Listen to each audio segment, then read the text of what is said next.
isn't ice shaking, but it's the fact that that natural hydro. Because he said that what he saw was that the runoff from a large rain we had, whatever that large rain was, it actually added to the depth of the actual work we did.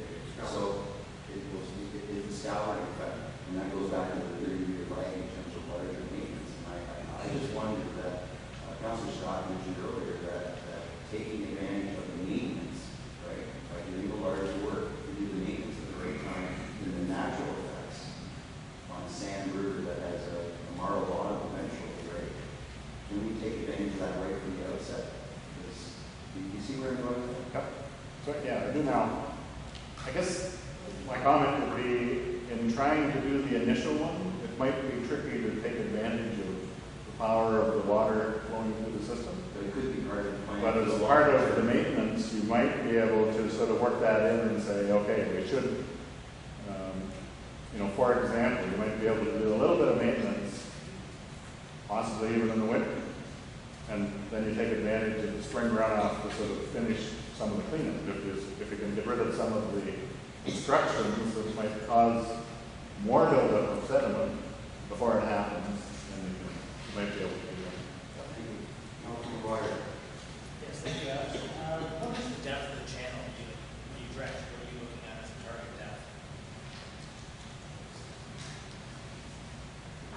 It's no more than 2 meters, maybe 4 to 5 feet maximum. Yeah, the geometry is actually variable through there. Yeah, the depth and the width that is dredged out. Okay. I guess we're open for the next steps. I just have a quick question before the next steps. Is there a shelf life on dredging?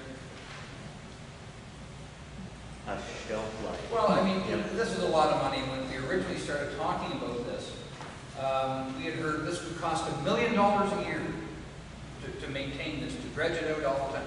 So what I'm asking is this dredging, as we're finding out in other large bodies of water in both Michigan and Ontario, is a tricky technology. And so I'm just saying, we could do this year. Could we find in 3 or 4 years we're looking at doing it again, even with the maintenance?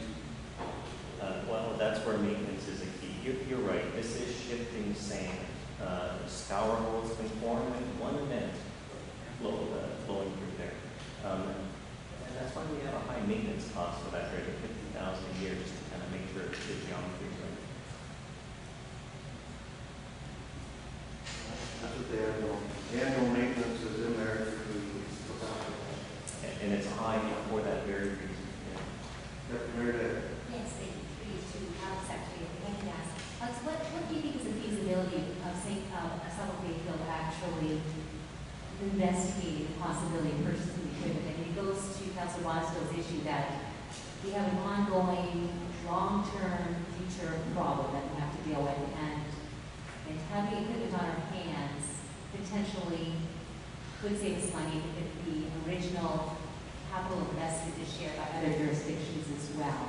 So it was my understanding as well that Southern Bayfield was going to look into that, because you do have some relationship with those jurisdictions to the north of us particularly, and see what potentially their needs are and whether they would be receptive. Because I think even just letters or calls or something in a generic fashion would probably give you a sense of whether there's even an interest level in pursuing something like this before even something seriously is put out to protect everything.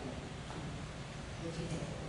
Okay, well, I guess, so I don't know whether I can answer the question. I have some opinions, but if you want the Conservation Authority to look into it, and I apologize if we missed sort of the both of them didn't look into it before, but we can still do that.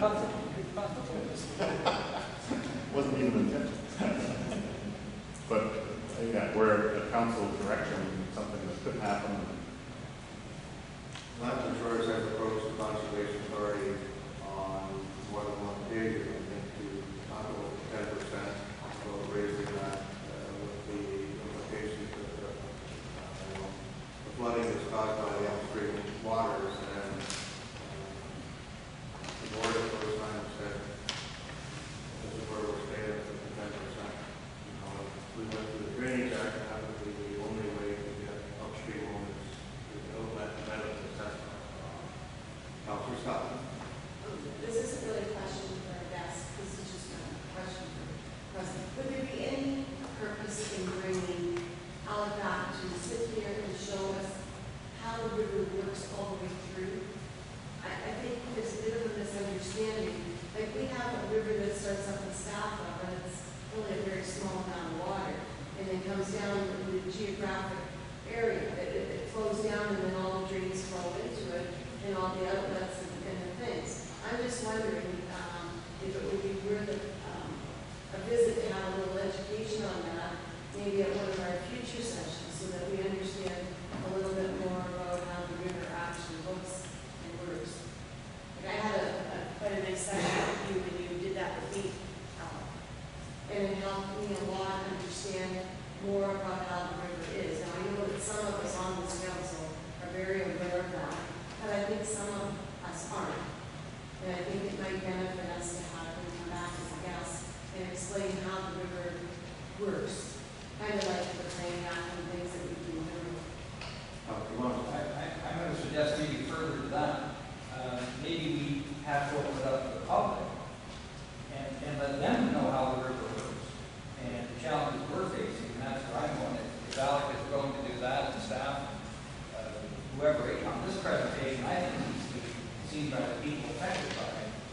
Let's get on to the next steps. That's the report that rendered in our agenda tonight, report number 94. And three steps, or three questions that's being asked on page 128.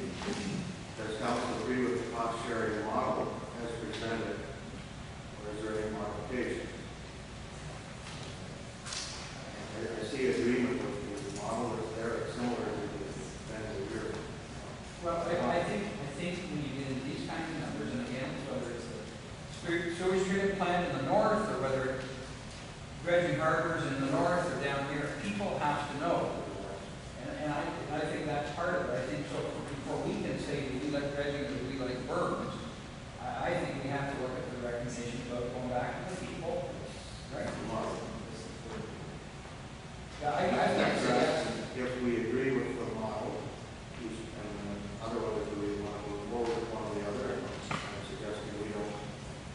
Third one is this council wish to go to the Public Information Center to present the findings of this report. I would suggest that that is the next step to take with this, the model of people that are going to be asked to pay for part of this and notify them where they're going.